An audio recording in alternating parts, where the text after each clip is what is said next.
Roll call. Parker, Misselinich, Here. Olson, Here. Zittergruen, here. Chisel, Here. Neal. Here. Is there anyone who wishes to speak to the council about something that's not on the agenda? Hearing, seeing none.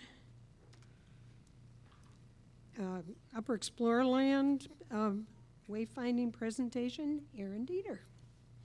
State your name and address, and I believe all the council has gotten your report. Wonderful. Good evening, Mayor Borowski and council members. My name is Aaron Detter. I am a planner at Upper Explorerland Regional Planning Commission. And thank you, Chopper. That's wonderful. See how it goes. And yeah, I'm just going to go over some of the aspects of the wayfinding and signage analysis that we completed for the city of Decorah a little earlier this summer. If you've had a chance to look over that, that's wonderful. If not, this will help guide some of that as you go through it. Just for starters, I wanted to go through kind of the analysis and the process that we undertook for this. The first piece we had to do was identify those top tier destinations. So we needed to know, what are we showing people how to get to? And for that, we relied heavily on you all and other city stakeholders to identify what you thought were top tier destinations within the city of Decorah. And as you know, we're blessed with many great destinations in Decorah. So that can be a challenge for wayfinding, and how do you fit everything on signage, and you know, what do you leave off, and when do you include it, and those kinds of things. So that was a big piece of it, was identifying the destinations. After looking at the destinations, we then looked at those primary entry points for how people are coming into town. And I'll go through these things in a little more detail here shortly. So then once you have the origins and you have the destinations, you have to assign those routes. So we look at, people who are entering at this location, they are trying to navigate to all of these other destinations, and so we're assigning routes for those people. Hopefully that would be the intuitive best routes to those destinations. So then after we had the origins, destinations, and those routes, we could do a GIS analysis to identify where are the actual decision points, that if people are navigating through our city and they're trying to find their way to Ice Cave, where are they going to need to turn, and those kinds of things. So those are those decision points. And then once we had those decision points, we could use that GIS to actually query the routes. So we could look at how many routes are kind of converging on one decision point, and which direction are they going, and those kinds of things to help us figure out what needs to be on the actual signage, that bottom bullet point there. So identifying multiple or multi-directional signage needs for specific decision points. So I mentioned those primary origin points, and you can see them there on the screen. Downtown, Pole Line Road at Highway 52, Pulpit Rock Road at Highway 52, Short Street at Highway 9, and then Montgomery Street at State Highway 9 as well. So again, mainly those highway accesses to our city.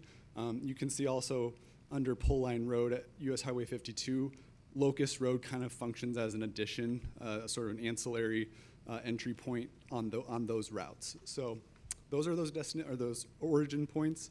On the right, you have the destinations. You can go through those. It's pretty much all the big things you'd think of: Luther College, Vesterheim, the Visitor Center, Pulpit Rock Campground, historic districts, and then also a host of parks that are, again, we are blessed. We have many destination parks. And then, of course, Trout Run Trail. So again, how do you organize that, and how do you fit it all onto signage? This is just an example of the overall system. You can see the stars are the origin points, and then that's showing just all of the routes. So again, each destination has a route assigned to it, and those overlap. So you can, there's multiple routes overlapping each other there. And then just an example, if you isolate one of those routes, this one is the Short Street origin. It's in orange there. And again, how that interacts with those decision points. I just wanted to give a couple examples too that'll hopefully help you as you're going through the report. So for each decision point, you can see up there, number 12, it has a corresponding map to orient you of where you're positioned here. And then the other key piece is the direction. So in this case, it's looking westbound at decision point 12. And then throughout the document, there's kind of a medium format example and a large format example. This is a case where either of those could be an option. Generally, those medium formats are more neighborhood scale, and those larger formats are kind of more gateways and things like that. So then I just wanted to give another example of how an individual decision point serves multiple directions. So this is decision point 14 on that map below, so Mechanic at Water Street, one of our primary intersections. To start off, looking eastbound, okay? Imagine yourself approaching Mechanic Street from Water Street. Here's kind of the decision you have before you. You can turn right to the Broadway Historic District, or you can continue straight to get to downtown, to get to parking, and then a couple of those destination parks. And then at that same location, if you switch to the westbound, again, it's a whole different set because this is people navigating from another area of the city. So again, multiple destinations if you turn left on Mechanic, and for multiple destinations, you would proceed straight forward. So then finally, at that same exact location, again, this is northbound now on Mechanic, you can see you're arriving at the downtown historic district. It's both ways, so it's just showing you you're there. And then so for those other destinations, you've got the directions you would go. So again, just showing you how multiple destinations and routes are being utilized by these single decision points. Another thing to note is it uses intuitive signage order. So for example, turn movements are always at the top because that's an immediate concern for someone who's navigating. And we're grouping those like directions together. So all of the left-hand turns are together. The straight ahead arrows are below that group together. And then within those groups, you're always looking nearest to farthest. So your nearest destination is at the top, your farthest is at the bottom, and then it goes to that next group of the straight ahead. So just giving you an idea how this is organized and how we arrived at these orders. And there's definitely a lot of thoughtfulness and problem solving that goes into this as well.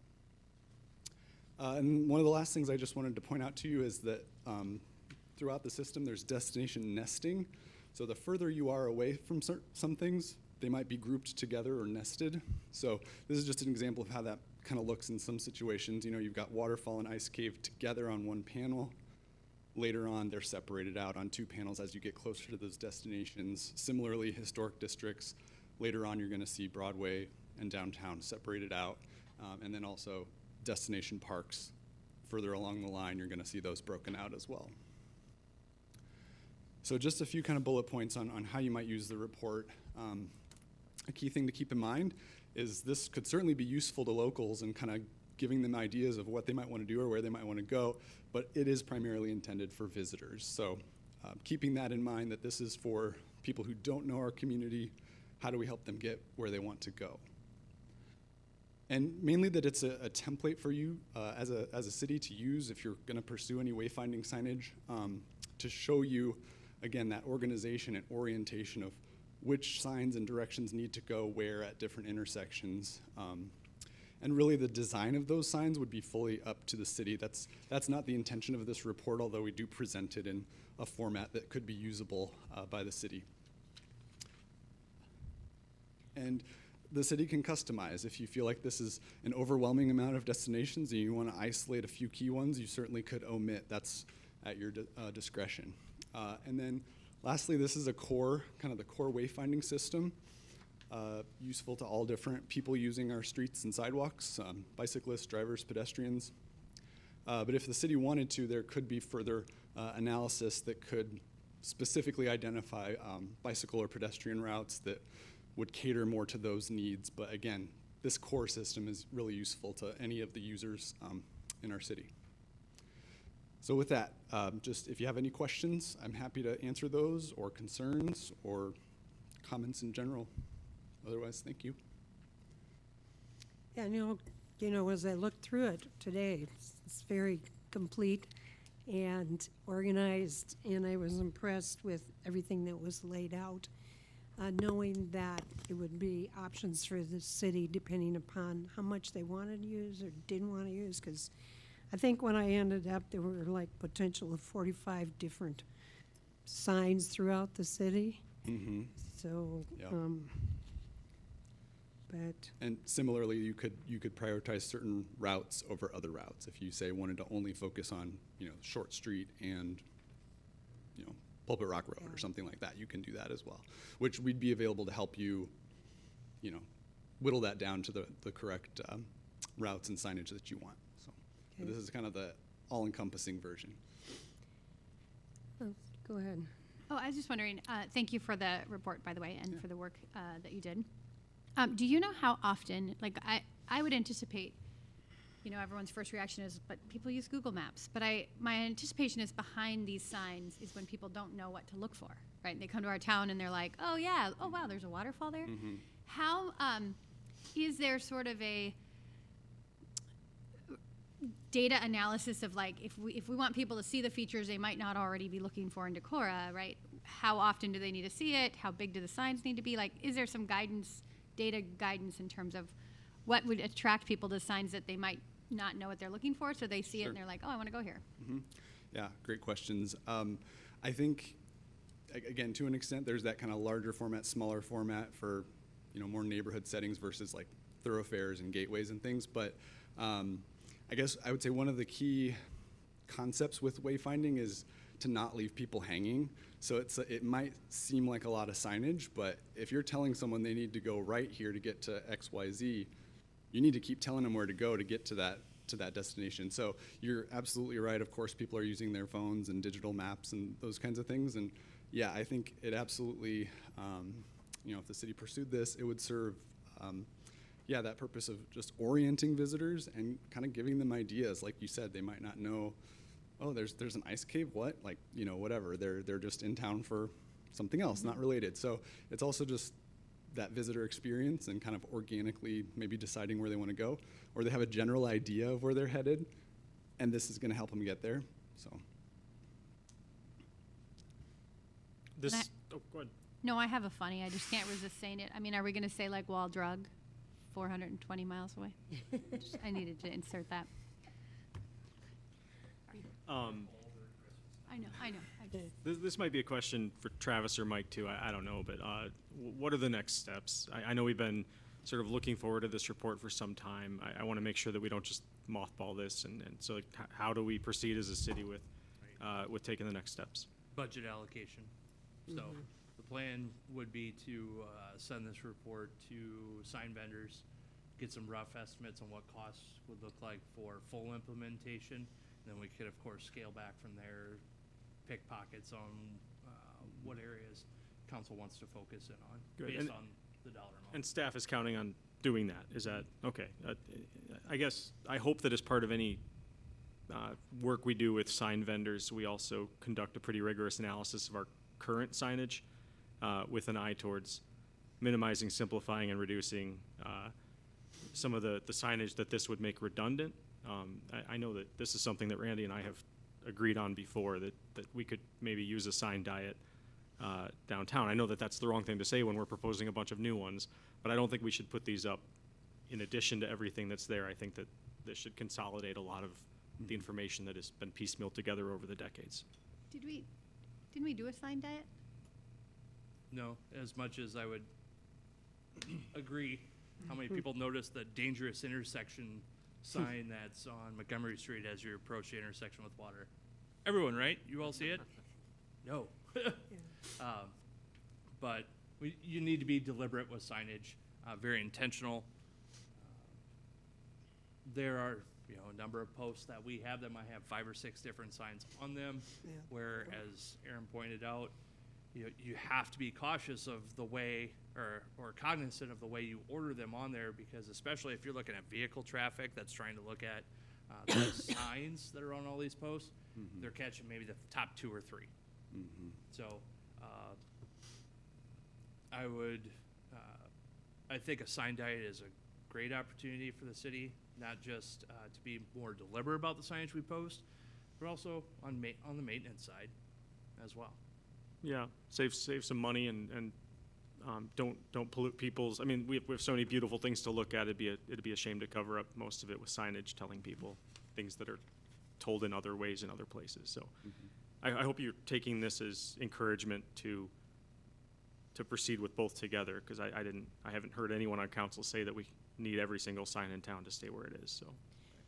I wondered too if this is something that would be on our website for somebody that would be coming to town and wanting to be able to find things, or is that not necessarily what the purpose of this type of a layout is?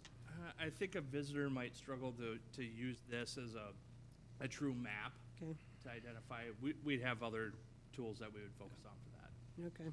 Yeah, this is really meant to be that, you know, someone's in the moment, they're at the intersection, and it's helping them. And really, the report is, again, to help you, the city, work with sign vendors, and then it's kind of the roadmap, no pun intended, of where those routes are and, you know, where to place signs. So.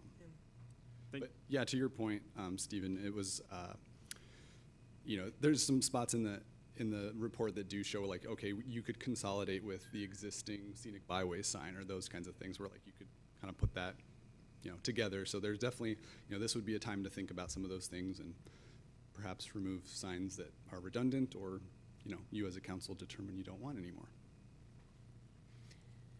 Any other council comments? No, I appreciate all the work you put into this, because this is really good. I love the intuitive sign order thing. I think that's really good and stuff like that. The only comment I would make along what Steve was talking about with sign diets and stuff like that, we do have the visitor center here in town that's open on weekends throughout the summer and fall and spring months and stuff like that. Somewhere in there, we need to direct them to that place, because that's a perfect place for people to really find out. And we do get a lot of visitors stopping in there and stuff like that. Absolutely. But sometimes that's hard to figure out where it is and where that falls into it, but that's a really good place, source of information. So yeah, and thanks for bringing that up. I think that you'll notice throughout, again, you have a limited amount of space to work with, so where can you consolidate things? So the Vesterheim panel in this case is where we always include that I, that italic blue I, for information. So anytime someone sees that, they know they can go this way for information, and obviously they could get maps and things like that at that location. So. And the visitor center is pointed out as a site within the plan as well. Mm-hmm. Any other comments? Thank you, I appreciate the work Thank you so that much. Yeah, did- happy to done help with this. anything else you have. Thank you. Thank you, Eric. Thank you. Consent agenda, Item A, minutes of the October 7th, 2024 council meeting. B, claims. C, agreement for technical services with Strand Associates for replacement of water meters. D, pay application number 2 for the Decorah 2024 dry run diversion channel improvements project. And E, pay application number 1 for the Dry Run Creek WQI wetland project. Motion to approve the consent agenda? Second. motion made by Olson, seconded by Zittergrun. Any further comment or discussion? Roll call? Olson. Aye. Zittergrun. Aye. Misselinich. Aye. Chisel. Aye. Neal. Aye. Motion carried. Conduct a public hearing on amending Title 17 zoning of the Decorah Municipal Code regarding can redemption centers as principal permitted uses. Want to give some background on that, please? Sure, so I'll combine the background for items 6 and 7. 6 is the public hearing, and 7 is the actionable item to be considered by council. So public hearings required by state code and city code prior to considering any proposed changes within our zoning code. This public hearing was set at the September 16th meeting, and we haven't received any comments or objections at this time. The proposed ordinance would allow for can redemption centers within the C1 and C4 districts. So that is our highway, commercial, and our large shopping center districts. If they are wholly contained within a building and create no offensive noise, dust, or odor, so no bags stored outside on the property waiting for transport, everything's within the building. And also allowed within the M1, which subsequently would also allow in the M2. Those are light and general industrial zoning districts. If either wholly contained within the building or enclosed enclosed with a screening fence in accordance with section 17.108.030.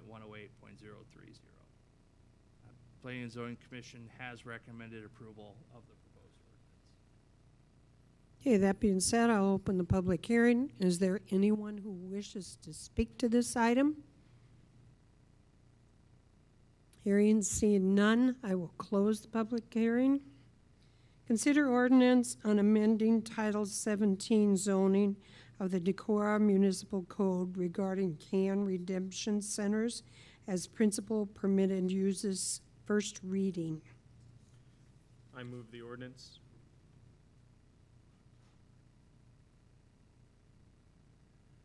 I'll second. Motion made by Zittergrund, seconded by Neal to move the ordinance. Any further discussion? Travis, I haven't been able to follow conversation on P and Z. This wasn't a contentious issue there.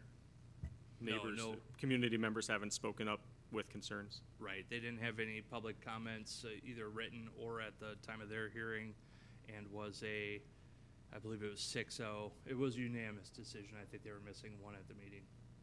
Yep. This won't have any effect on the current trailers we have, like at Fairway, and that's a different zoning area, so that won't. Right, so while we didn't define what a can redemption center is, we would then rely on the dictionary definition, right, John? So this is a place of business where they're taking in the cans, right. turning and giving you your deposit back. The reason this came up is because there was, now the business now operates out of the old J.B. Holland building. They weren't interested in coming to Decorah inside the city limits. Unfortunately, our code, the way it's set up, it is an exhaustive list, and since it didn't show up anywhere within code or anything that allowed the zoning administrator to tie it directly to another district, we had to go through this process. So P&Z talked about this, I want to say 3 meetings before they advanced it. Okay, roll call. Zittergrund? Aye. Neal? Aye. Olson? Aye. Chisel? Aye. Miscelinich? Aye. Motion carried. Consider ordinance on designation of the expanded Central Business District Urban Renewal Area and Urban Renewal Plan, second reading.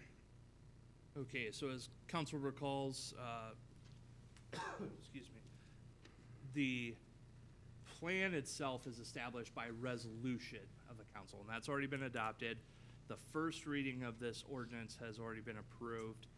The ordinance sets the perimeter and creates essentially the tax district that, and it's the fund that we can use the proceeds for tax increments, whether to finance economic development improvements, or excuse me, incentives, or potentially public infrastructure improvements that might be included in the plan down the road. So this creates the taxing district. Levies that are exempt from collection within this district and all districts based on state law, the school's instructional support levy, the physical plant and equipment levy, and everyone's debt service. So city, county, school, all debt service levies are exempt.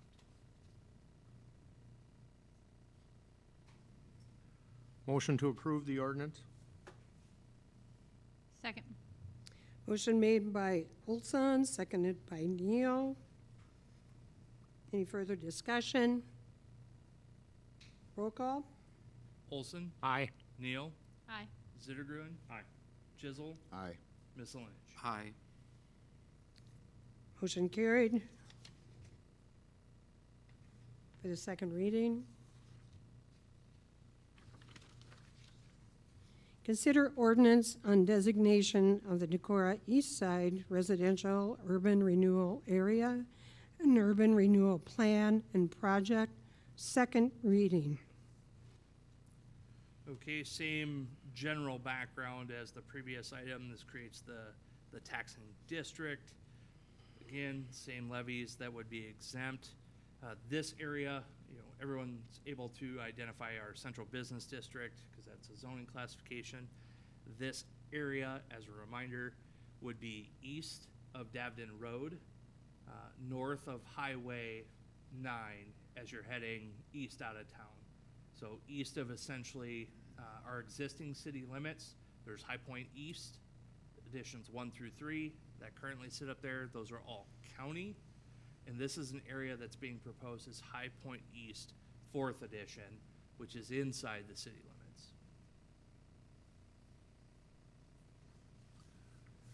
I'd move for approval. Second. Moved by Chisel, seconded by Olson. Any other further discussion? Roll call? Chisel, Aye. Olson, Aye. Neal, Aye. Ms. Linich, Aye. Zittergrutt. Aye. Motion carried. Consider ordinance amending Chapter 10.80 of the Decorah Municipal Code regarding the regulation of off-road vehicles. First reading. Let me give the background on that. I know we discussed it last time, so. Yes, so council had the discussion at the October 7th meeting on off-road vehicles, where the consensus of the council was to allow them on city streets. The proposed ordinance was prepared based on that discussion. The ordinance as drafted would allow on all city streets, but prohibit the use on sidewalks or pedestrian pathways, and in all city parks, including the Trout Run Trail and Ice Cave Road. The Board of Park Commissioners were asked at their meeting on Thursday last week of their thoughts in particular with the campground and the paved portion of Palisades. Consensus of that board was that the use of off-road vehicles on the paved portion of these sites were acceptable to them. And so as drafted, there's no exclusion for those two sites to allow. So if council wants to allow, we would have to add that almost as an exception to the exception. The excuse me. There's also the ability for the council to adopt other areas that are prohibited by resolution. By doing this, we would have to post additional signage within all those areas to make it a violation of that code. That is also why we included the parks themselves as an exception to this, because if it was left to the park board to set that as an exception, that park rules prohibit the use within, but it wasn't a violation of city code, they would have to post signs at all entry points of the park to make that enforceable. So by doing it this way, we don't have to have signs galore through our park system. Also want to point out that, let's see, as drafted, we took kind of the conversation that the council had been having on the noise ordinance, and within this existing chapter, the existing chapter is meant to regulate snowmobile usage as well as ATVs, which again are both prohibited on city streets, but of course, private property, we can also restrict within some reason. So we did put in the draft a prohibition of use of ATVs from 10 p.m. to 6 a.m. that, again, if council wishes to keep in or if you want to remove, it was something we put in there based on the noise ordinance discussions. Off-road vehicles would be limited to streets with speed limits of 35 miles per hour or less, and would be required to follow posted speed limits. So if it's a 15-mile-an-hour zone, you're doing 15 miles an hour. Operators would need to be at least 18 years of age, and of course follow all traffic laws. Would have to have liability coverage, carry proof of that insurance. The vehicle would need to be registered with the DNR and carry proof of the registration. And the vehicle would have to be equipped with headlights, taillights, turn signals, and seat belts, along with other equipment required by state code.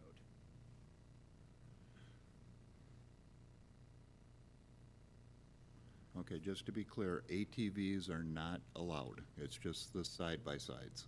Correct, on city streets. Okay, and then they would be allowed on Palisades and in the campground?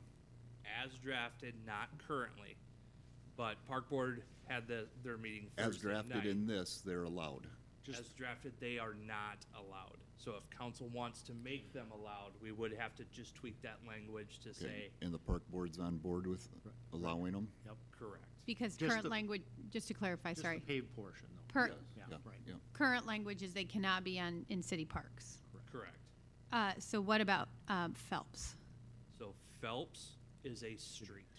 Okay, As long The as they're on the paved paved. portion. Yep, Sure, as long as okay. they're on the paved portion in the park, they're okay. Correct, because that is a platted street. Okay. I would make a motion to approve with those changes. To allow in Palisades paved and Campground paved. Yes. I'll Do we second. have to clarify that 10 to 6 as part of it as well? Are you wanting to leave the 10 to 6? That's just on prohibition? prohibiting ATVs use on private property at that time, correct? Correct. Okay. I'm confused because I thought we aren't supposed to have ATVs in On town. private property. they private can't Oh, regularly private, be on thank you. streets. I'll second that. Motion made by Chisholm, seconded by Olson. Further discussion? I want to bring up that, and I really appreciate, like, I think we should try this, but I do want to bring up, I did have 3 people talk to me this past weekend, worried about noise in residential neighborhood. I said that we had discussed it at the meeting, and I felt that it was addressed well in terms of that they're not any more noisy than what we currently have on our roadways. But I do think, I didn't want to not give voice to those things. And do appreciate that if for some reason it's a problem, we can modify this at some point. But I didn't want those concerns to go unaddressed, so. I will acknowledge as well, I heard from a couple different people, same type of complaints or problems with it. The other problem that they pointed out was parking. If you got 50 or 60 of them coming into town at the same time or something like that, it might cause parking issues. But again, I kind of gave the same explanation that Emily did. It's like that- having 50 or 60 cars come into Right, town, they that's what I'm take saying. up a lot of Right, spots. Exactly, right. Yeah. No, It's a nice problem. right, exactly. I think it's a great thing to Right, try, and right, right. maybe we need a tweak, but right now I think Yep. it's good. Okay. Roll call? Chisel, Aye. Olson, Aye. Neal, Aye. Miscelinich, Aye. Zittergren. I would also entertain waiving the second and third readings and adopting this.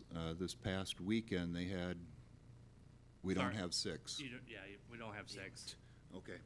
Well, Sorry, I anyway, wasn't trying to cut you short, No, but I don't want no, to have no, the minutes I say, was motion mental- made, failed for lack. yep, no, I forgot that Brent's not here, but this past weekend, they had right. over 160 units and 400 riders in the ride and throughout the county. And they raised over $22,000, 11,000 going to community action and another 11,000 going to the Elks Children's Fund. So I was hoping that we could get the last tail end of the foliage and getting people from out of town, because the guy that won the 50-50 raffle came up here from Des Moines and gave the money back to us. So, yeah, I mean, it would have been nice to, Well, it'll be Capture on some of the, that, but- it'll be on the next agenda. I know, but by then the I leaves know. are down. Okay.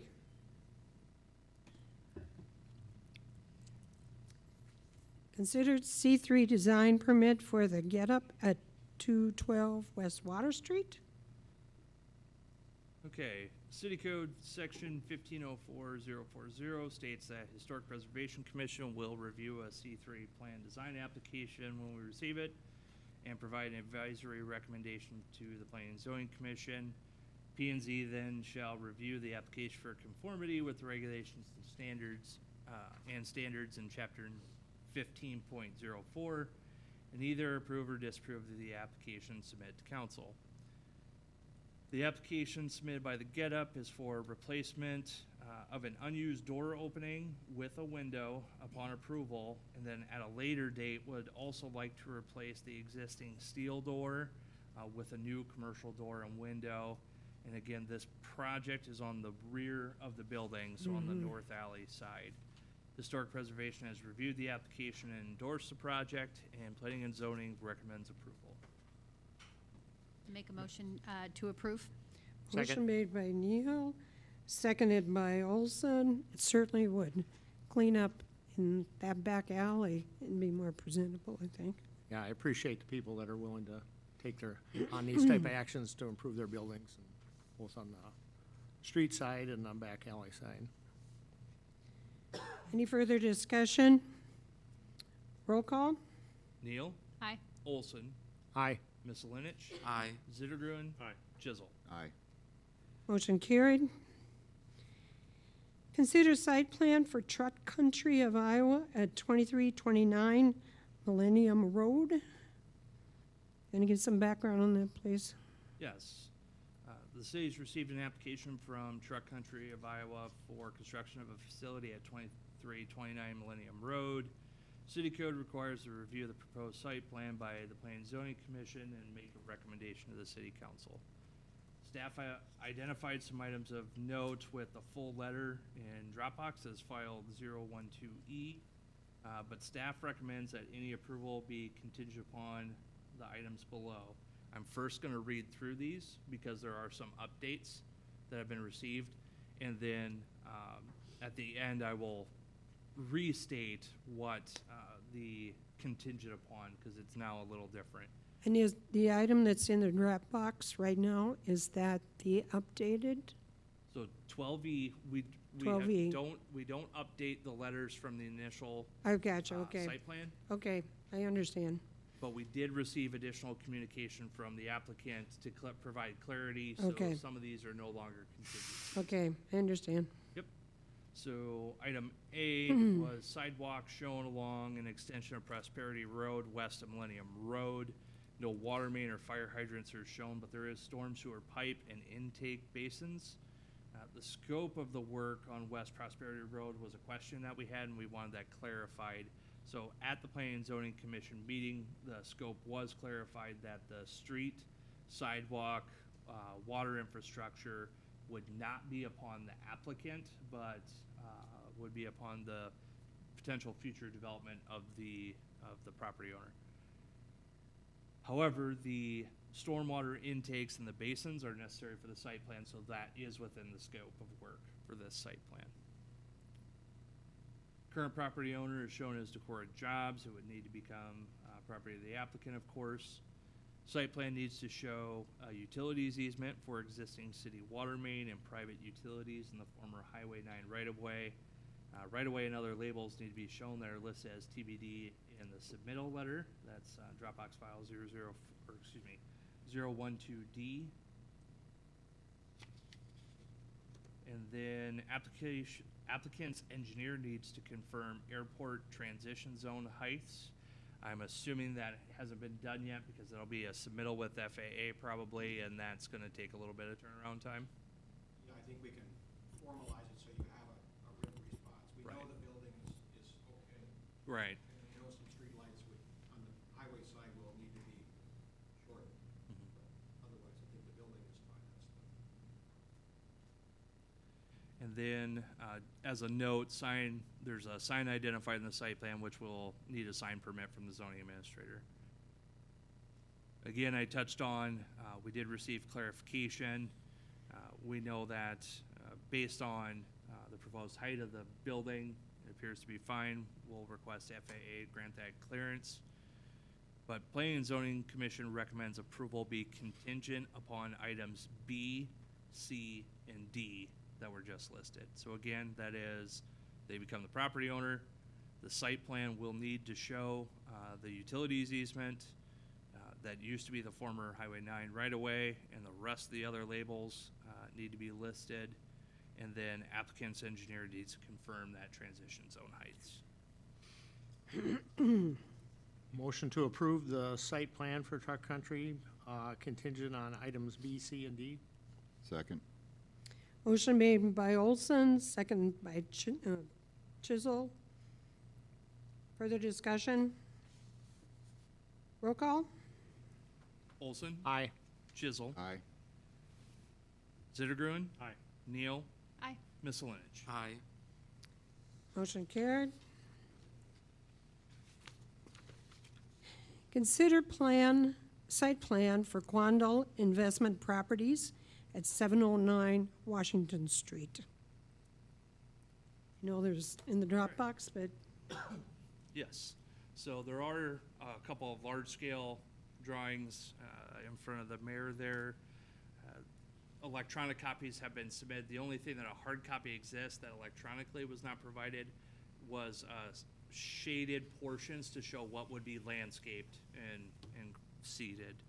So that is an additional hard copy up there. We've received an application from Quandale Investment Properties for the construction of a fourplex at 709 Washington Street. Our city code does require review of the proposed site plan by the Planning and Zoning Commission and a recommendation to made to council. Before diving in, just as a notation, this is required by any residential property that's proposed more than 2 units. So anything more than a duplex has to go through this site plan approval process. The Planning and Zoning Commission has already indicated they want to change that number. So this will be coming back to council in the form of an ordinance to change that.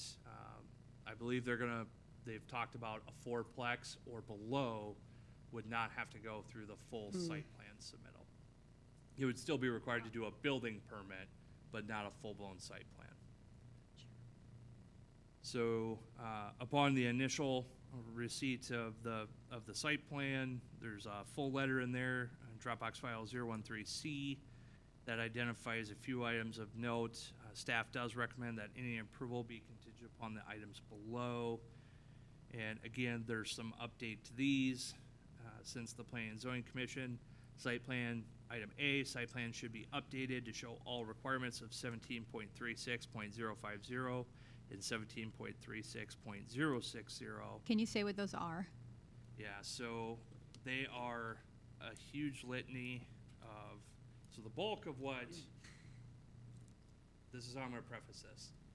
The bulk of what would apply to any residential duplex or single family are the bulk requirements. Front yard setback, side yard setback, rear setback, height, total square footage of the area.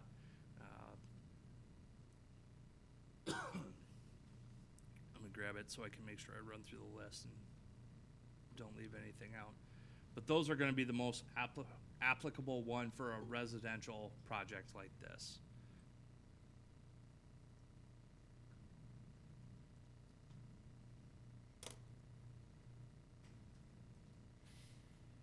Can I ask another question while you're looking? Sure.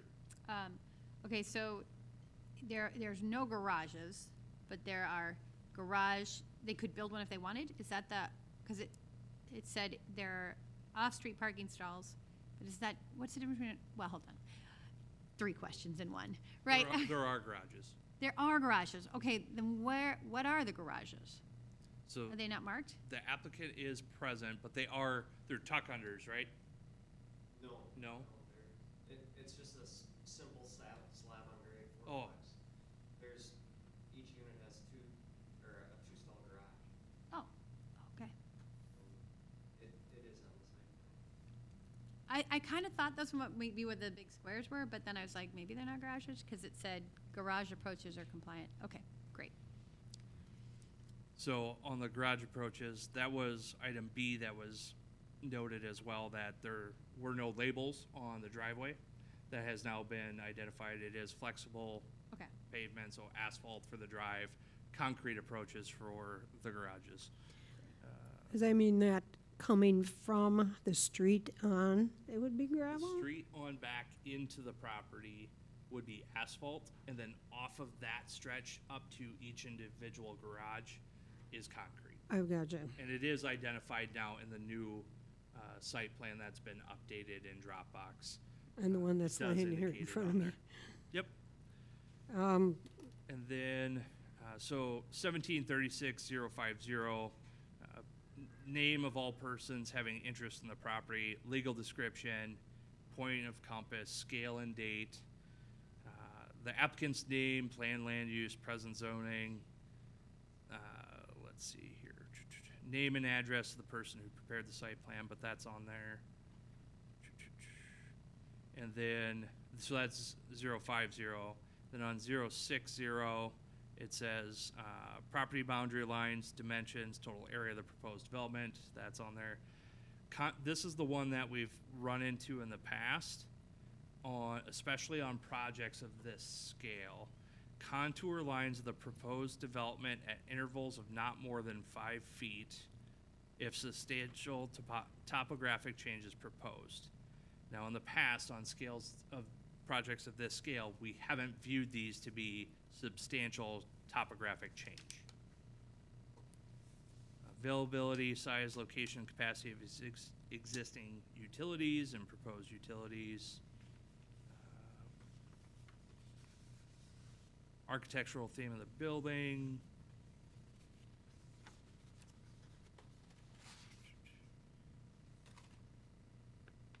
I'm going through trying to highlight the ones that aren't there.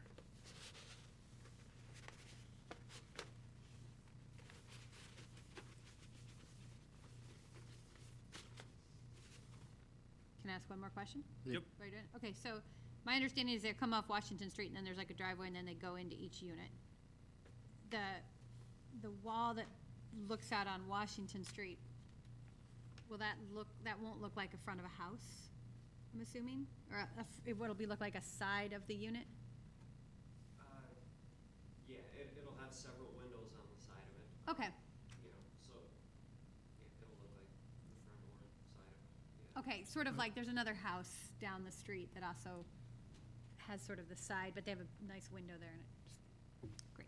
Are these projected to be like condominiums or Yeah. apartments or, Yeah. okay, condos? Okay. And there's a sidewalk also, correct? Exactly. You talking about the one on Washington Street? I was gonna say that too. Says sidewalk right on the. Yeah. Yes, and I know that's been an item of note. This is a property, if council recalls, you guys did order this property by resolution, and then the property sold hands before. That was prior to Quandall purchasing that property. And it was literally a boom transaction where council ordered it. We served notice, and they turned around and sold the property, I think even before signing for receipt of the notice. So we did have to make contact, start over.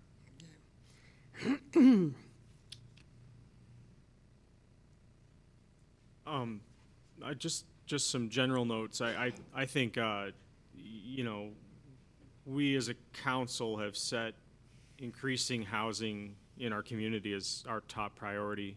This is how you address the housing crisis that so many of our neighbors are experiencing. And I'm not suggesting that these units are going to be affordable for every person in town, but the people who buy these units otherwise will be competing with others for the units that are out there. So I think this is great. This is the kind of infill development that we should be not only appreciative of and encouraging, but we should be celebrating it.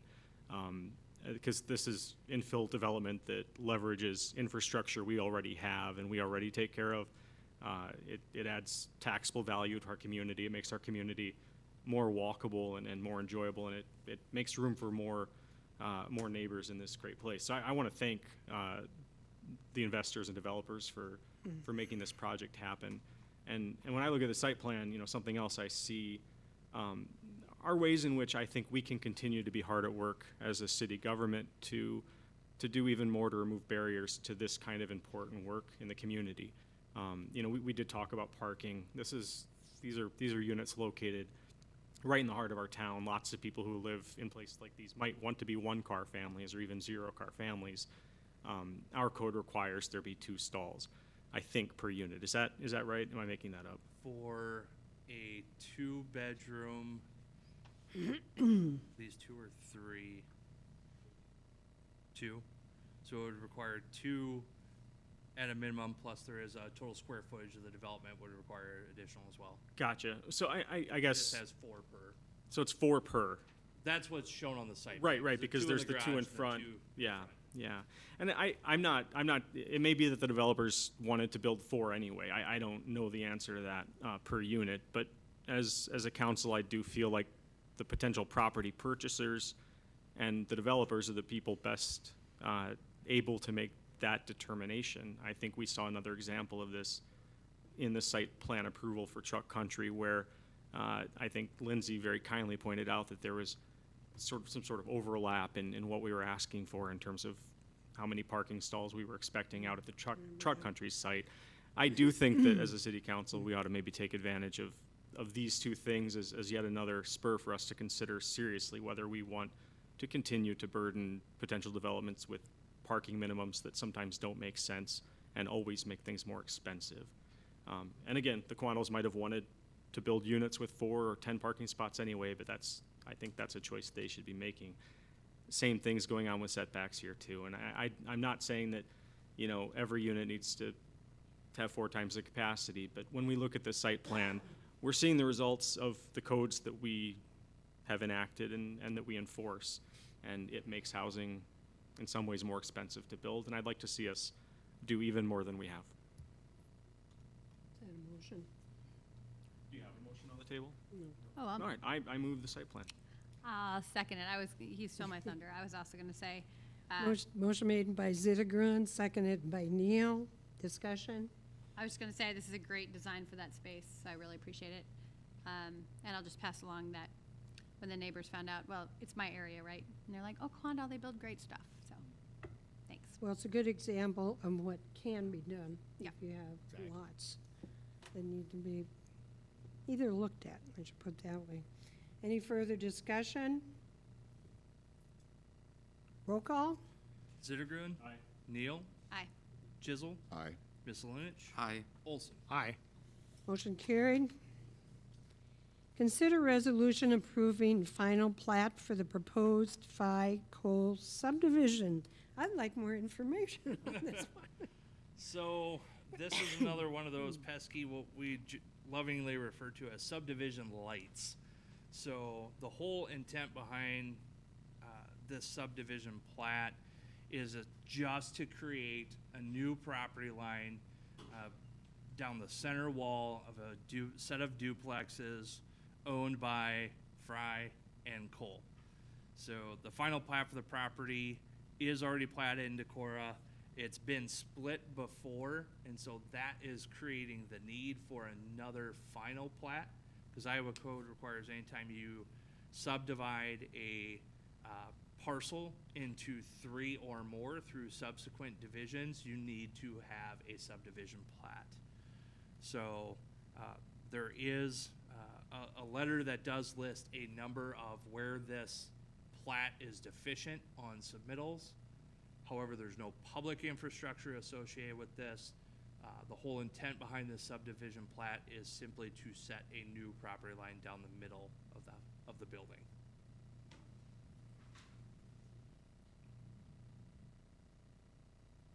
I'll make a motion to approve the subdivision plat. Second. Motion made by Neal, seconded by Olson. Did this arise because one of them selling their property? Is that how this came to be? Yeah, there were a couple of factors that came into play that this was one of those where sometimes people come to the city to solve their problems, and we were able to come up with a path for them to be able to sell the property. This wouldn't be the preferred route, quite frankly, but I think the other options were off the table for the. Enough said. Okay, any further discussion? Roll call? Neal? Aye. Olson? Aye. Zittergrun? Aye. Chisel? Aye. Miscelinich? Aye. Motion carried. Consider artificial intelligence policy. Okay, so staff has been experimenting with the use of artificial intelligence to increase different efficiencies within our operations, specifically smaller tasks. So the proposed City of Decorah artificial intelligence usage policy would allow staff to continue to use AI tools that would enhance productivity and decision-making, but ensure that staff remain fully responsible for the accuracy, quality, and ethical use of any AI-generated content. The policy defines AI, outlines permissible and prohibited uses, emphasizes the need for human oversight, and addresses data privacy, and ethical considerations. It also requires staff to receive training on AI tools and mandates periodic reviews to ensure compliance. The policy aims to encourage the responsible use of AI while safeguarding public trust and accountability. A few major items of note. One example is not to use personally identifiable information. So if you're trying to, let's say, draft a letter for maybe it's disciplinary reasons, that you don't plug in anybody's name.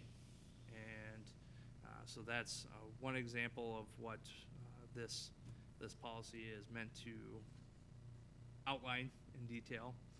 The other is the end product is, for our sake, the responsibility of the user. So if I use AI, if I use ChatGPT to draft a policy, if I have AI for anything that I create, I can't come back and say, hey guys, my bad, I used ChatGPT and this is what it gave me. No, I can receive disciplinary as a result of my failure to follow through on review. Because you authorize the use of that. Correct. Okay. So, and I want to be clear, that doesn't apply, like, if you guys do it, you guys are responsible. I'm not the scapegoat for any and all AI use. I want to be clear. But it makes it specific that the user of any artificial intelligence is responsible for the quality of the output. So And- since AI will be doing half your job now, do we cut your salary down? And we'll- I'm going to be honest with you, it's just making me way more efficient and we're able to get more done. I'm just joking. So I will point out this entire paragraph, short of the very first sentence, was drafted using ChatGPT as an example. All I had to do was upload the policy to ChatGPT and say, give me a one-paragraph summary of this, and that's what it spit out. I did that deliberately as the example of what it can do. Can I ask what? I mean, that's the problem with AI. We can't anticipate what AI can do since AI can do more and more every day. But the one flag that I'm not keen on, thinking about customer service enhancement, if it's writing stuff, totally. But I think we live in a small town because people value people, and I don't want us to become too auto-generated voicemail. Like, I don't want the city of Decorah to ever have a, how can I help you? And this be an assistant voice, right? Sorry, two things made me smile about that. One is, you talk about being in a small town, people like to talk to other people. Our front office staff might say, most people, yes, absolutely. Others, not so much. They like to yell. But no, the other thing I was primarily smiling at is there are actually a number of vendors out there currently, some of which we've actually looked at as part of the sustainability goals on communication with residents that are chatbots. That you go to the city's website and it's, hey, it pops up, how can I help you today? And it's like, I'm looking for a building permit application. Oh, well, what are you looking to build? And it'll have a conversation with you and figures out that you're looking to build a garden shed, and it's like, all right, here's the file for you to download, or here's the link to go to our new online permitting.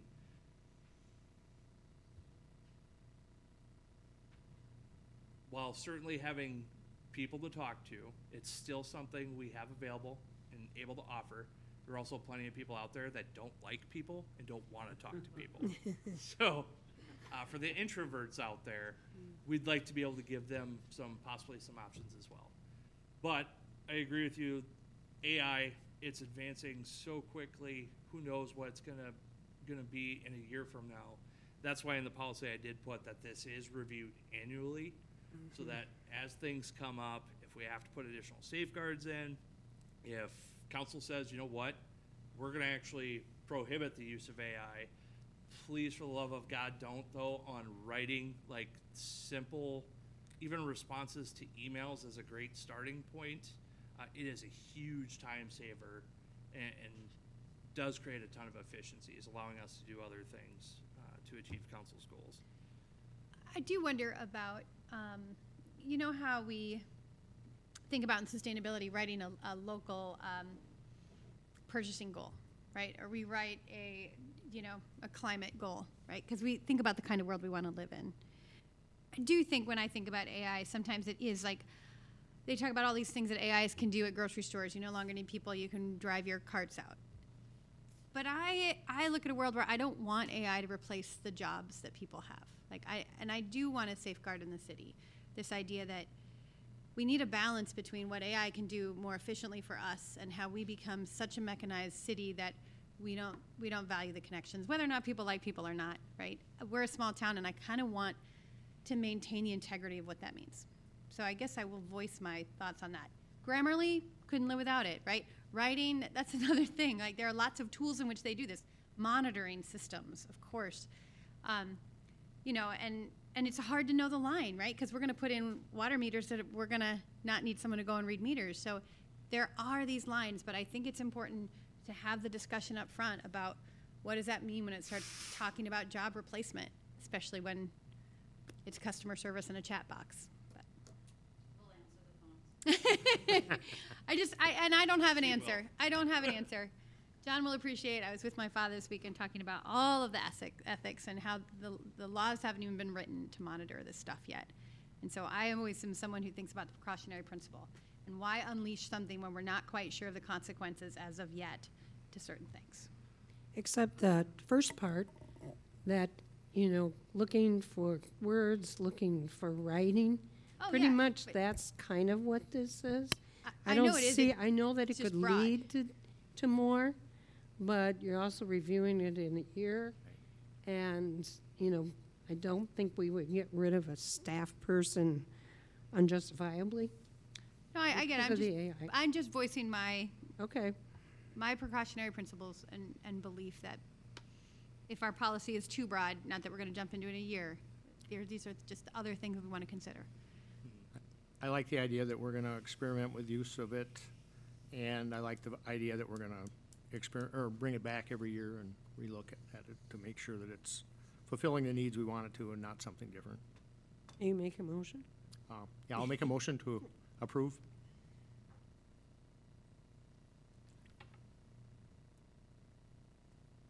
Hello? I'll second that. Second. Thanks. Motion made by Olson, seconded by Zittigran. Further discussion?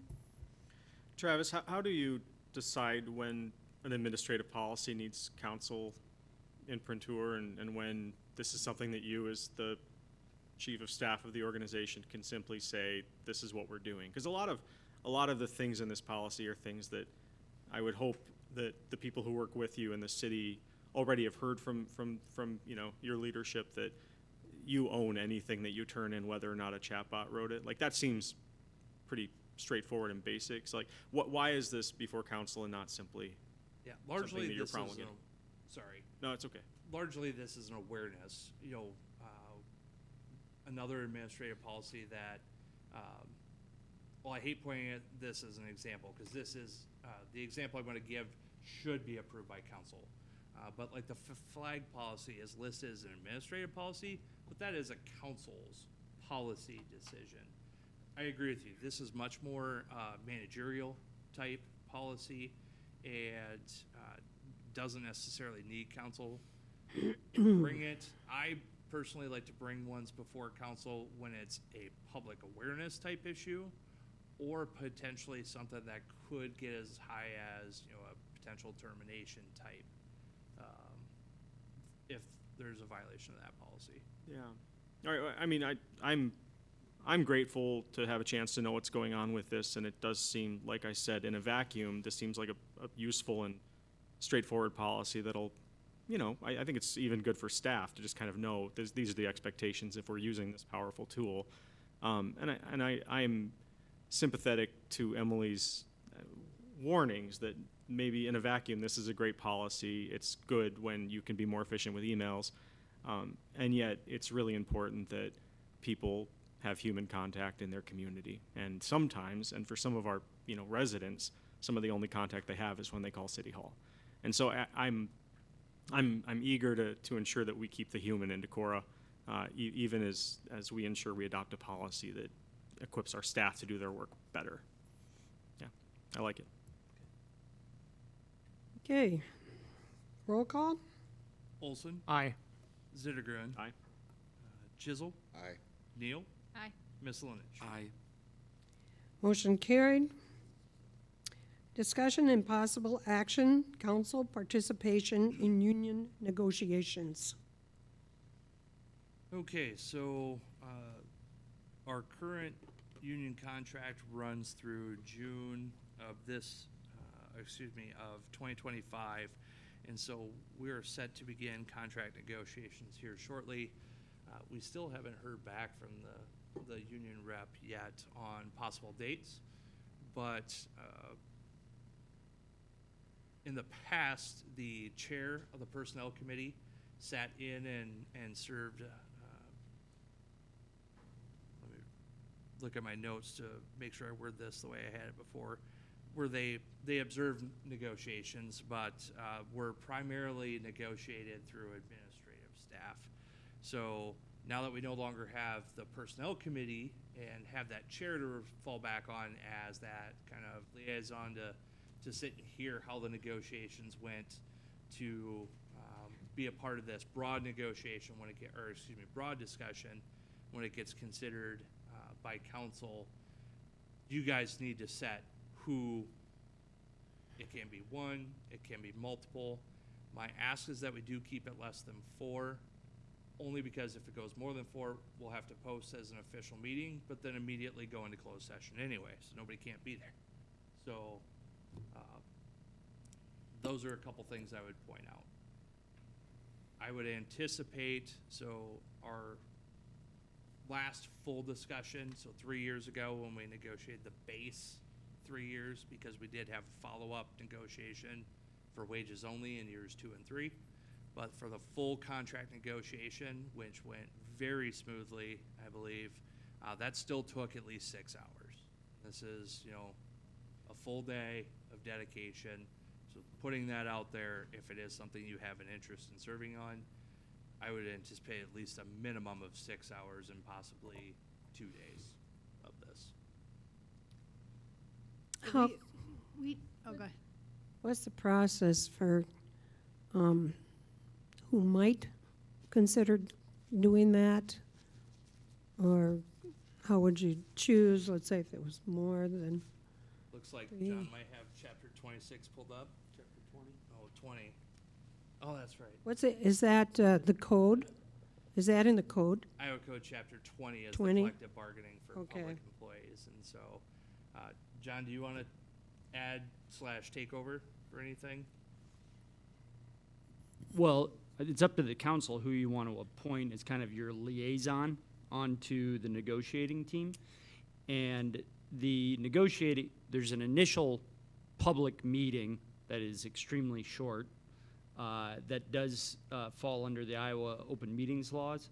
But once you go into negotiations, then it's exempt from negotiations. So as far as who or how many from the council, that's up to you, but as Travis mentioned, there's some logistical issues involved.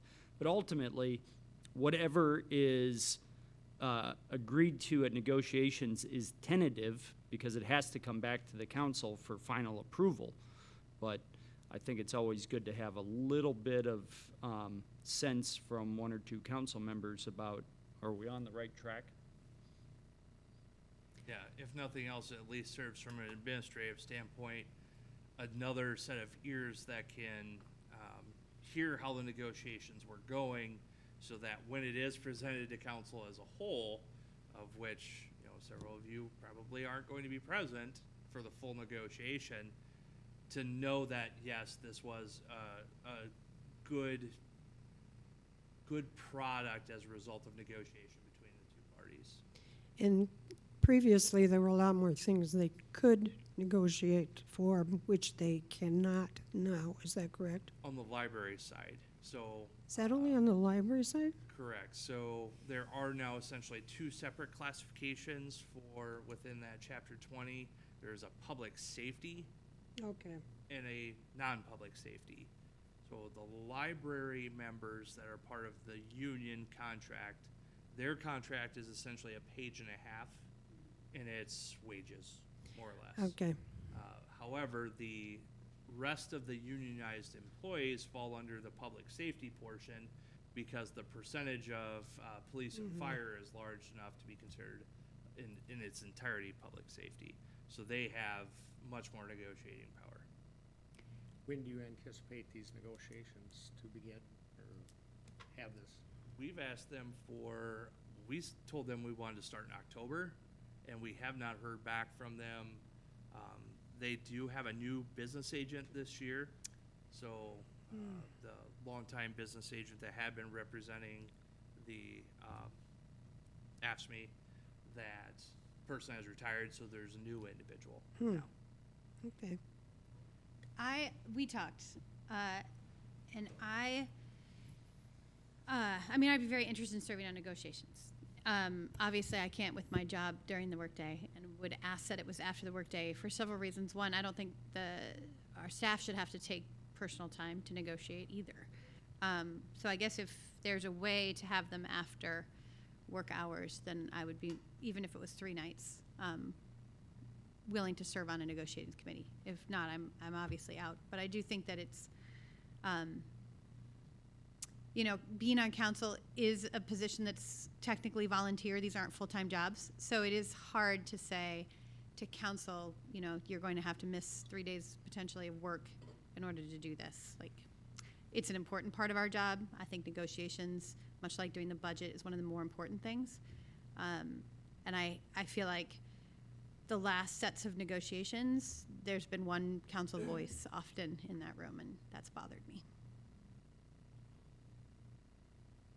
So I should note, I did have Councilmember Parker contact me before the meeting tonight, stating that he couldn't make it tonight, but was interested in participating in this. I didn't have an opportunity to, confirm schedules or anything like that, or make sure he was on board with, I would say again, at least 6 hours, but probably 2 days worth of discussions. Carrie, Go ahead. I was just gonna put Carrie on the spot. I know she loves it when I ask her random trivia about finances. Roughly what percentage of like city salaries fall under the union? Is it half-ish or? Oh, yeah. It's about half? Mhm. Yeah, that's kind of what I was thinking. A little higher than that? Say higher than half, because it's just the administration office and park and rec Right. that are not.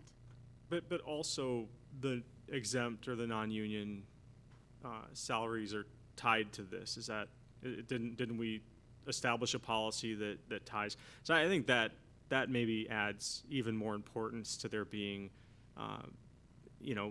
council members, maybe the mayor in the room. I think it's important because we want to ensure that the negotiations, have people who don't stand to benefit either directly or indirectly. And I think I'm glad that this opportunity has arisen. I think Brent would be terrific in the position. I think he's been on both sides of city salary conversations as both an elected official and as a city employee in a couple places. So I like that suggestion.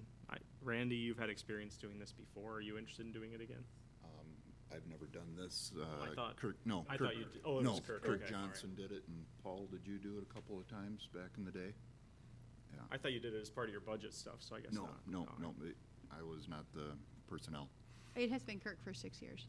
I think Emily would be great too. I mean, this is important work. We spend $6 million or more a year on salaries and benefits across our entire city administration, and I want to, that's the one thing that I feel like we need to keep a careful eye on in terms of stewarding public dollars. So I think Brent's a great suggestion. I think Emily'd be great at it. I think anyone who wants to step up should do it.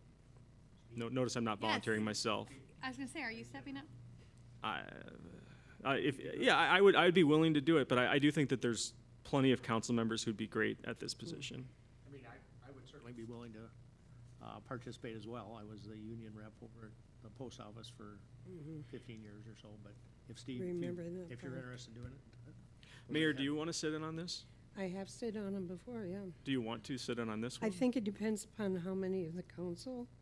Well, you don't count as a council member. If, Is that the problem I've had for this many years?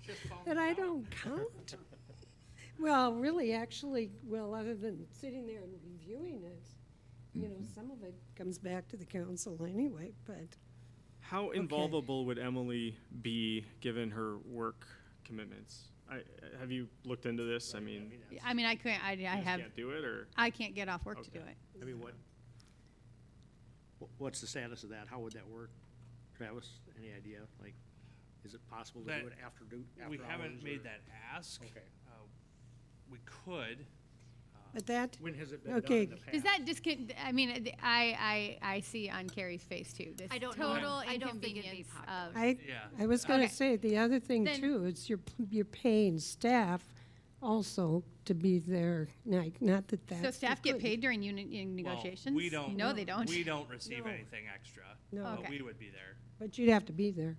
I know, but I guess that's what I'm saying, is staff lose pay, they lose time in order to negotiate if they do it during the day. I'm just going by teachers' unions, like during the teachers' unions, it's all after school because obviously we can't.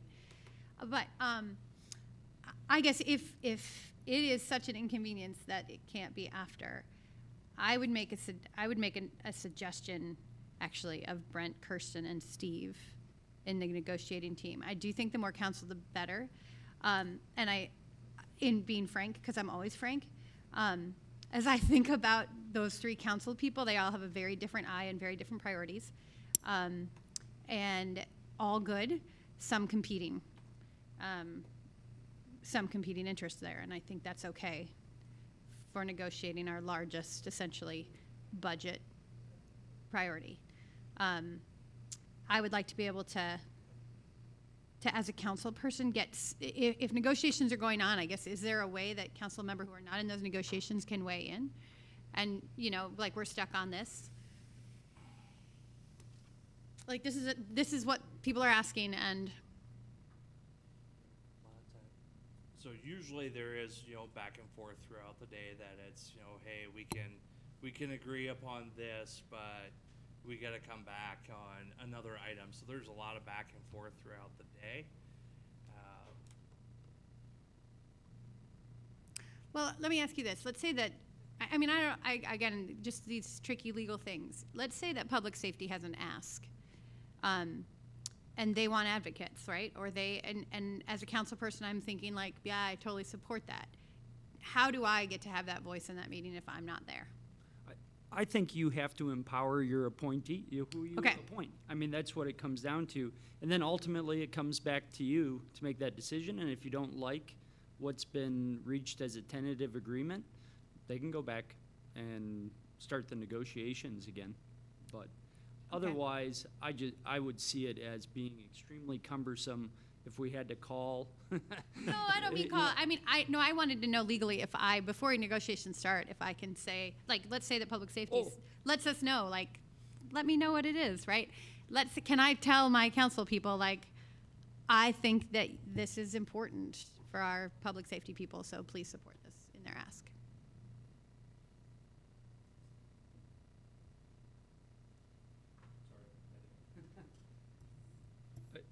One option, and I've done this often, is have a closed session with the council beforehand, and then kind of explain the process Sure. and get feedback from the council on what some of their priorities are. Now, my experience is oftentimes early on, you don't know what your budget's going to be like. I was So, gonna say, you yeah, I know, wondered. That's the hardest part. Yeah. It's a chicken or egg. In years past, we've waited until getting into the budget cycle that we know what we're going to have for the general fund, and we know what we've budgeted for across the board salary increases. And so we've been able to we've gone to the union and said, listen, this is what we were able to budget with everything else going in. And the ask has been on both sides. I will say it'll make us easier to know and dial in that budget, knowing what the contract's going to say for that percentage increase. But that's also been the employee ask, is that we do that ahead of time, so that way it's not viewed as leverage, for lack of a better term, that we're countering with, guys, we only have 4% in the budget or whatever that number is. I can't go above that. That's the ask, is that we start earlier so that. So we're not using it as leverage, because what if we agree to something that we just don't have money to? We just rearrange our money, right? You pay. Like how I just wait, you know. This is truly the nature of our operation, where we try and become more efficient so that we're doing more with less money. You know, and I don't mean to get on a political soapbox with the state and change their property taxes, but I'm sure everyone else got a flyer in the mail from Farm Bureau, the Battle of Property Taxes that'll happen this year. So that was a little bit of soapbox. But No more soapboxes. it's a discussion we've had within one department in particular that realized that if they have all the money in the world to pay all their staff the wages that they desire, but we can't afford the equipment for them to do their job, or we can't afford the material, or there's no job for them to do, guess what happens?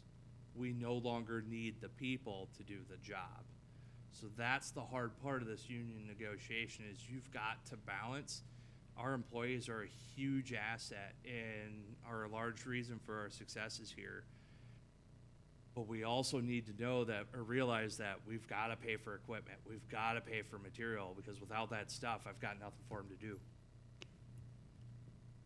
I think rather than being so obscure here, I really like the idea if we could have a council closed session before that we could ask more frank questions and think more, and I don't mean frank, but just like more detail, right? That I guess that would be my hope, and then Well, by that time, you would maybe have more information, too. We'd like to. Yeah. We'd hope so. I understand. What type of action are you looking for? Well, and also in the past, haven't we, because you might get an ask and then you get a rebuttal, which has to go back to both sides, which can take a few days.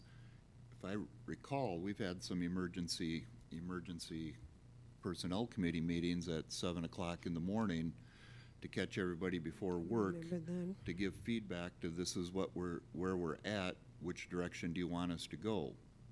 I mean, so that's an option too that we can take. we did have that one year. Do we have a work session next week? I don't have, that was gonna be part of my staff comments, is that I don't have anything slated for Monday for a work session. I mean, maybe since this is timely and since there's a few of us at least who seem to think John's suggestion of a closed session so that we can, I guess, instruct the council representatives and talk frankly about the budget and the negotiation process, that seems like a good thing. I think that would be useful. It seems to me like the council appointees or, designees or whatever, who that should be might be more clear after we have that chance to have a closed session. And so my preference would be we schedule that closed session either next week during the work session time or in 2 weeks as, at the end of our council meeting, if that's not too late. And maybe in that session we can determine whether it's, Randy and Kirsten or me and whoever. Trying to get out of it. Oh, yes, I am. And I might put this out there that we can push back out to the business agent again and say, hey, we're really looking to get started on this. What are some dates of availability? And if we have that in time to post a meeting for next week, Monday, we could potentially post it as a special meeting as opposed to a work session that has a closed session followed immediately by an actionable item to set who would be a representative for the negotiating. That is true. sounds- If I knew a date, I don't have to work November 8th. So if it was on the 8th, I actually have the day off. Is everybody? I would keep more than, I Yeah, I know, you said it could be 3, so. Even as well as our negotiations went this go with our 3-year contract, that still took 6 hours. And that went very well. That idea about, checking to see if we can't know by Monday, because then if we have a regular session, like a council session, then we'd be able to work more with it too. And if we don't have an update, maybe it is then on November 4th where we do a closed session. Yeah. Followed immediately by an actionable item. So can we just leave this with you and the mayor can determine when that closed session happens based on what information what you you find out? find out. Okay, great, thanks. No, that sounds good. Yeah, because Brent's gotta probably figure out if he even has the time anyway, too, so. And we should all at least hold next Monday open in case that's what you all decide. Okay. Discussion on downtown overnight parking. Okay. Is it John that did the map? Yep, John did the map and then further enhanced the map a bit today. So there has been an update included in Dropbox now as well. Let's see, I got it. Excuse me. So again, the map is meant to confirm that this is what the council was talking about at last month's work session.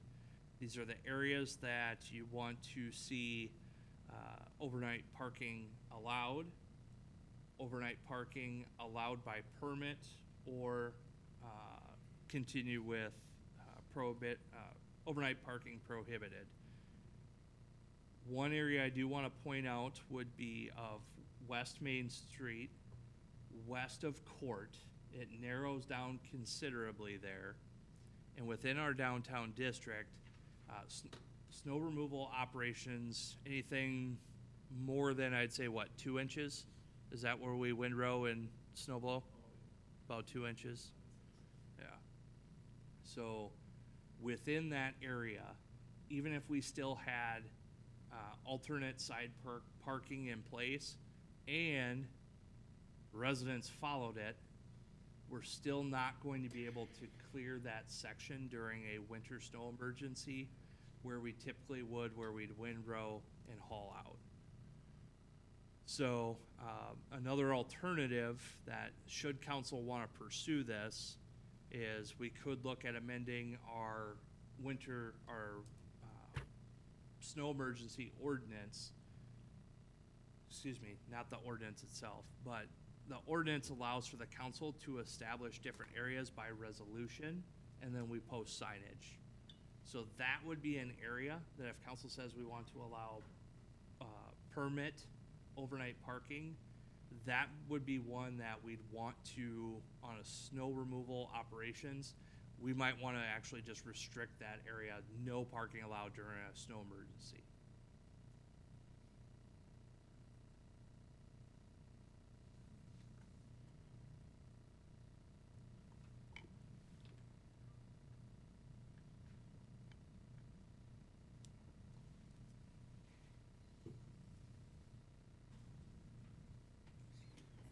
Well, everybody's speechless. Well, I mean, this map reflects what It does. what I think we It does. discussed, Yeah. and I appreciate the work. I think that your comments about adding a item to the agenda regarding West Main Street, I think we should do it. I mean, if that's what if that would make snow clearing easier during a snow event. I hate the word snow emergency. I mean, we shouldn't act surprised when it snows in Northeast Iowa. But you know, let's do that too, if that's what you're looking for. Good job, and yes, I agree with the Main Street suggestion. Is that, Yeah, that's kind of feedback looking for, and again, I did put a little bit of emphasis, because I think we're in year 4, that we're a bit beyond education at this point. Last year we did, Well, it's, Chief Tyne and the police department, they did their job, and we moved beyond education and issued quite a few citations last year. So there will be a bit of an educational campaign in this area too, but it shouldn't be, because overnight parking would be brand new in that area. So I'd hope the education would be very short. But I Okay. did emphasize, because we do struggle a bit with the snow emergency when we declare those. I'll I'll admit, I myself have gotten a ticket, which I paid, to be clear. But we don't have a great amount of voluntary participation. We got a lot of offenders out there when it comes to a snow emergency. So this area might be one that if we set this from a staff level, we might come back to council and ask for a reconsideration. Because it does get pretty tight within there. Okay. So you can bring the suggestions back. Well, I've For heard from council. one council member Okay. so far. Okay. Yeah, agreed. No, I think this reflects exactly what we talked about when we discussed this, so, no, good job, John. Randy? My only question is the public parking lots off Mechanic behind the Bank of the West Drive Up, or whatever the hell they are today, and the parking lot by the co-op. Couldn't they be used for overnight parking too for downtown residents? They, Could you say the first thing again, behind the Bank of the West? The drive up over here. Oh, the drive-up, okay. you're saying overnight parking allowed by permit, or Sure, if that's what we're doing in the rest of these overnight parking areas using permits. So what co-op parking lot? The one behind Water Street Park. I see. Oh, I sort of see where Randy's coming from here. Those are convenient to lots of downtown residences that might use them. I'm also sympathetic to, our PD who will be enforcing this, hopefully. I know it's easiest to drive by a parking lot, confirm that it's empty, and move along. And so the more places we have that are optional to park, I guess maybe we're creating more work. I don't know if that's true or not, but I want to balance convenience for people who need the overnight parking with our ability to administer in a way that's pretty simple. yeah. I'll make, eventually change if there are more people that are wanting to park overnight someplace. We haven't had that many, I don't There's think. so many parking spots back there, and I guess I would I rather think- see them consolidated than, Well, like Spread the out. one though off Mechanic Street, that's a ways away, and at night, I don't know, I don't live downtown, so I can't speak to the people that do live there and what they need, but just seems like that one by the bank going into the alley would make sense to have that overnight parking. you're talking the one adjacent to the old Montessori building? Yes. I think the problem is that if it's overnight parking, then those cars might sit there all day too, and I don't know that we want them sitting in those two places all day, because those are heavy commercial use places. As So- is North Alley. No, you can't, you can go to North Alley at any time of day, and there's 100 parking spots open right there. You go to the co-op parking lot during the day, and you might not find a spot. Well, then take the co-op out, but that other one's not full, other than a few people. Which other one? But The one by the old Kobe the office supply. Montessori School. Oh, I've got you. That one, yeah. I think But it at is full. times, that one is full too, Yeah, I think. I would not do those. The mayor had a good suggestion. I think we could be responsive. This is a really popular program. Lots of people are using it, and we need to find additional places for them to park. I think Randy's suggestions might be worth considering, but maybe not for now. Do we actually have to approve this? No, No. there's Oh, okay. no No. action. They're gonna work with it and then bring it back. Right, we're making sure this is a result of the discussion you guys had. Hmm. Is it all good, location-wise, and then we'll bring back the program itself. Okay, Block 16. Oh, never mind. I see it now, the green. okay. Anybody else? I think it looks good.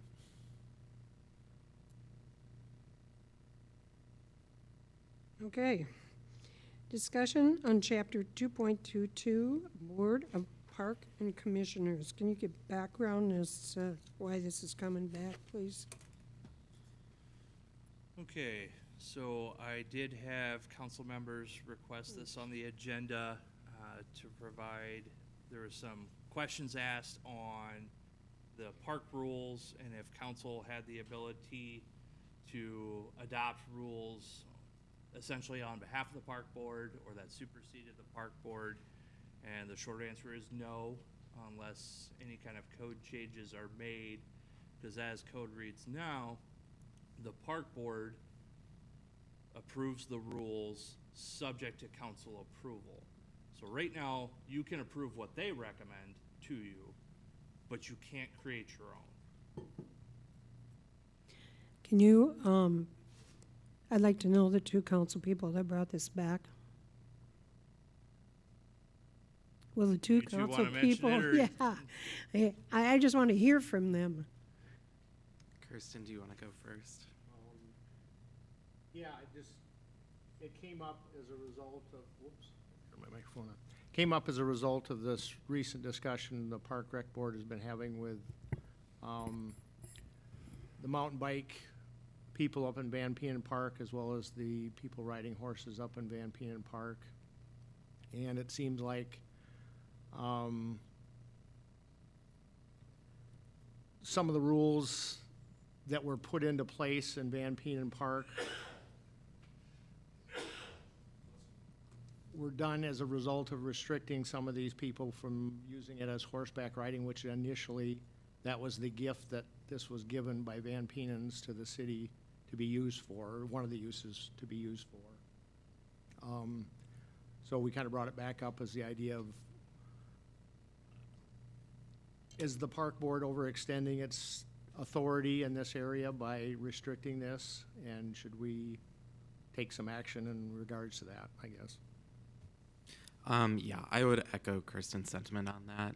I've had individuals from, a lot of the groups and the recent conversations that have taken place at both, the Park and Rec board meetings, just saying that they really would like some conversation point around this, especially because it does seem some of these rules do limit or hinder some of these groups based on what they take part in. So that's part of the reason, again, why I brought this up and had touch base with Kirsten, as well as just to have some of that conversation point. So that, the reasoning was per this conversation, current conversation that's going on. Correct, yep. But is it more a discussion on council involvement, generally speaking, as far as Park and Rec Board guidelines? How much does the council have to say about Park and Rec Board guidelines? Do you see what I mean, Travis? I'm sorry, I was trying to look at the calendar to see, because I did want to note, and before I forgot, the park board is they have set a Yes. special Yes, work they have. session on this item for Wednesday, October October 30th at 6:30. So my apologies, Mayor. That's okay. I wasn't quite honing in on. Okay, and what I said, this is a specific event that's caused this to come forward. My question is what does the council guidelines as far as what's determined at the Park and Rec Board? And is there any clear outline as far as what council has to say? Right, so I think what you're getting at is city code, which is set by the council, authorizes the park board to make the rules over the park's grounds. And so without a change to that, the council doesn't have the ability to adopt its own rules. Right. That would, unless John wants to, do you see an alternative? I mean, code specifies that park board creates the rules subject to council approval. But if council wants to adopt your own rules Okay. that either supersede or run counterintuitive to park boards, you can't do that by code. So in order to do that, you have to change code. I've got that. They Vote down there. we Can, but you've already voted for a change to the rules, and we're already beyond the motion to reconsider rule. Well, we're still in That was done in Specific time. February Yeah, of that's this right. year. February, right? And they had been working on the rules for quite a long time prior to that February. I mean, it's not as if Park Rec didn't have public meetings or work on these rules for a long time. But regardless, Park Rec are elected officials, right? They are elected to take care of our parks, and this is their jurisdiction. I would hate to think that any time we disagree with a board in which we don't have jurisdiction, I mean, we don't get to tell the Board of Adjustment what to do either, even though I sure would like to change the rules to do that. So I guess to me, this feels like a giant overreach of council into park board at this point, right? I think our role is to discuss with park board members, right, when we see something going awry, which I feel like we have, and I feel like they've listened, and I feel like they're having a work session in order to do it.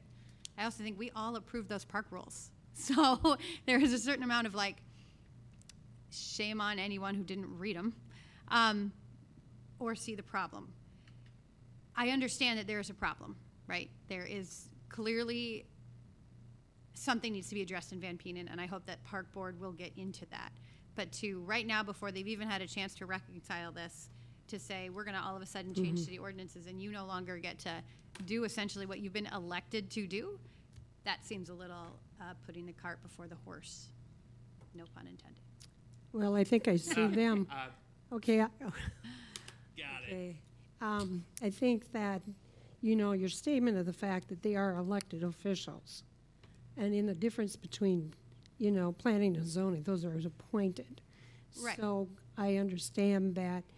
I think the thing would be is, let's say the council disagrees with guidelines, then going back to the Park and Rec and say, please reconsider these if you're having, but I also think you're right as far as being able to sit at that meeting on October 30th for the discussion so that we can have more information. And at that time, maybe the council says, we've looked at, there's a lot of issues. We'd like you to relook at those guidelines. Yeah, and I guess I feel like that I have personally reached out to Park Board and said, reconsider this, look at this, read the deed, and I think that they are acting on that. Well, I think that's they are probably going why to. they're setting the public, What? that's probably why they're setting the meeting. Yeah, for and so I guess discussion. I feel like that's our role, not to just go around and change the ordinance because we don't like what they're doing, and so we're going to take away the power that they were essentially given as elected officials. I guess the problem arose from the fact that it seems to me that they violated some of the rules that they established for the parks. In other words, for like donations, it says the Decorah Parks and Recreation Department and Board recognize that Decorah's unique park system has been built greatly on generosity of donors. Every effort is made to memorialize those generous gifts that have made these resources possible. And that was part of the original agreement when land was donated to the city. And they've gone against that rule. And I think they did it by use of Rule 20, where they said use is not permitted, equestrian uses unless otherwise marked.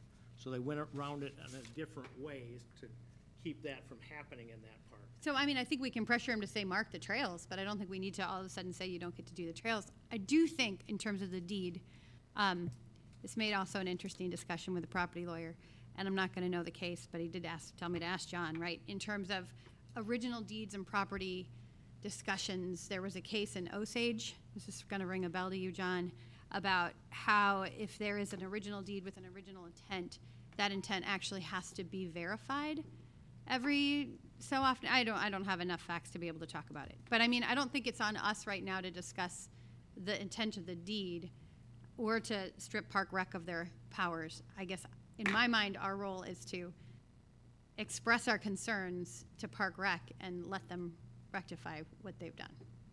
And I guess I'm willing to see how this thing plays out with them, but at that point in time, let's review this, I think.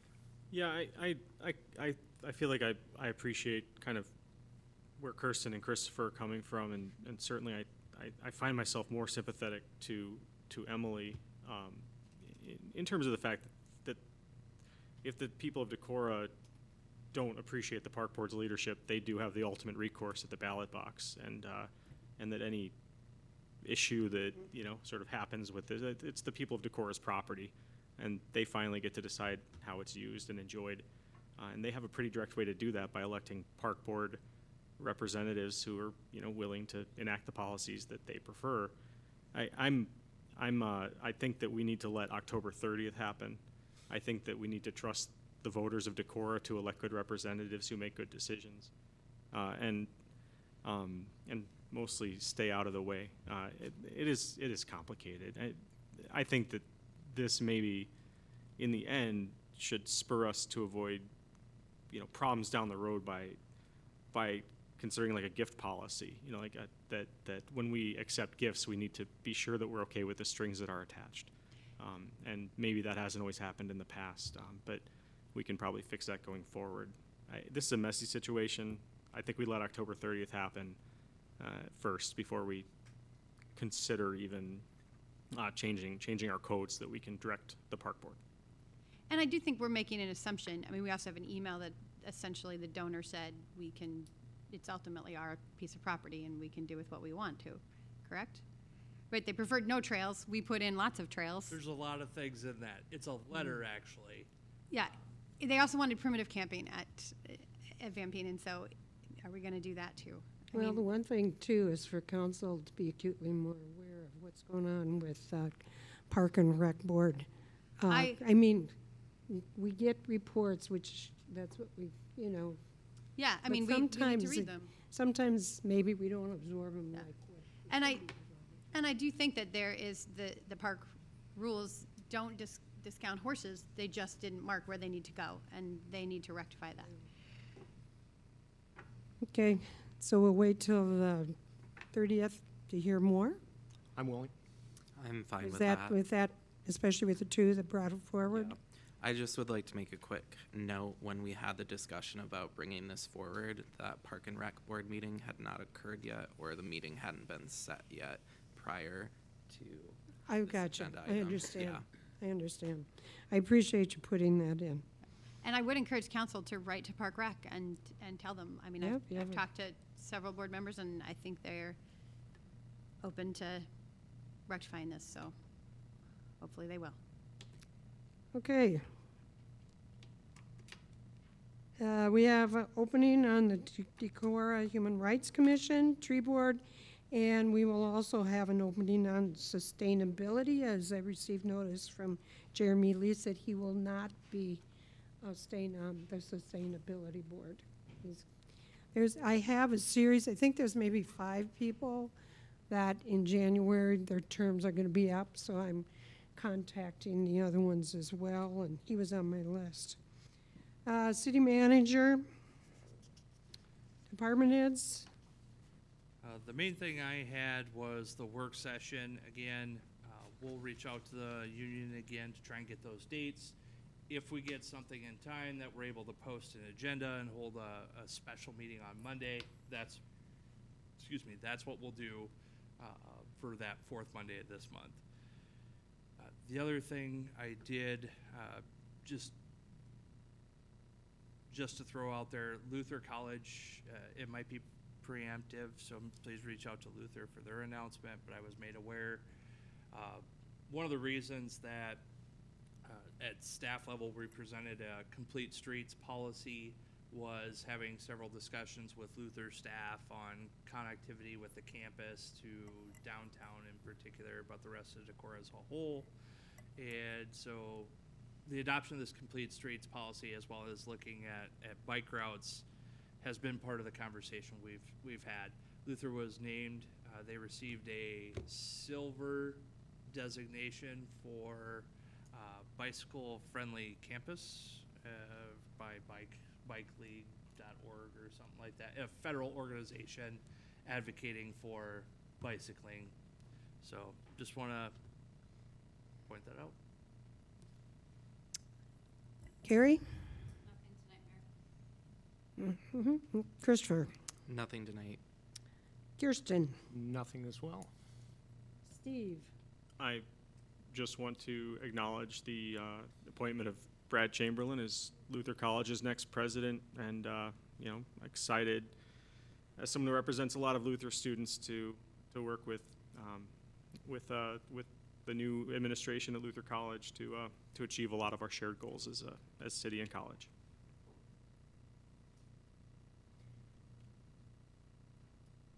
Randy? All quiet. front. So great, because I got a lot. I got a list. No, just kidding. Okay. Anything? Oh, I thought you said you were quiet. No, I have a list. I have a list. First of all, I I just apologize. want to give a giant shout out to all of our public safety officers. I did have a chance to ride around with Officer Yanoff last weekend, and I'm going to tell you, I also had ridden around with, I think it was Officer Cody 2 years ago. Yeah. And obviously it was different times of day. But I will say my eyes were definitely opened to some of the things going on in Decorah at night. I encourage all of my council members, if you have not gone on a ride along, go on one. And I was also unbelievably impressed. I mean, I know they're amazing, and I've known that forever. But it is great to just see the ways in which our officers work and negotiate with the highest integrity, but also just representing Decorah with so much empathy. And that was just something I noticed and loved. And I also got a ride around with Loki, and I just wanted to share a moment because I think, you know, we think police dogs and we don't recognize all the different ways that they do their job. And there was a situation in which there was a pretty traumatized person having to deal with heavy stuff that no one should ever have to deal with. And on the ride to the hospital, one of the negotiations was you get to meet the dog, right? And so out of the corner of my eye, I catch this interaction with a resident of Decorah meeting Loki with this smile that just kind of melted my heart in terms of Loki's ability to make a terrible situation better. And I guess we don't often think of our police dogs in that manner, but I was really touched by that. So I did want to share that with council, and I strongly recommend that you ride around. I am, because now this is my third call and my own plea. Can we do something about the Washington Street gravel? Because it's hard on our cars, it's super dusty, and it's still, so the Washington Street where we fixed the water pipe, it's like a big depression. It's also super dusty, and I've had 3 residents call me complaining about it, and I've also complained, so hoping we can do something there. Sorry. Nope. And then, you know, sometimes as a public official, you figure out, like, well, what is my actual role in all of society? But I figure I'm elected, and sometimes it just takes all of us public officials, and we just need to sometimes stand up for what's right.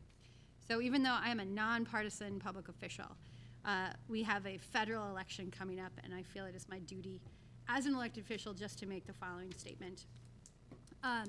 In our current national election for president, we have someone who is running under the auspices of essentially fascism. He's been called out as a fascist by our leading generals. He has disgraced he has called for the military to be used against those he disagrees with. He's called for getting rid of our Constitution. And I don't think these are statements that can be ignored by anyone in public office. And I guess no matter how you vote down ballot, what party you're in, I hope that we can all recognize that we all have a duty to support the Constitution. We make a pledge to it every day, and I guess it's my role here to support the Constitution as an elected official so that I can continue to say that I'm going to uphold the Constitution of the United States and of Iowa. It's important for me to say, please vote, and please vote against Trump. Okay, anything else? Move to approve, or move to adjourn? Thank you very much.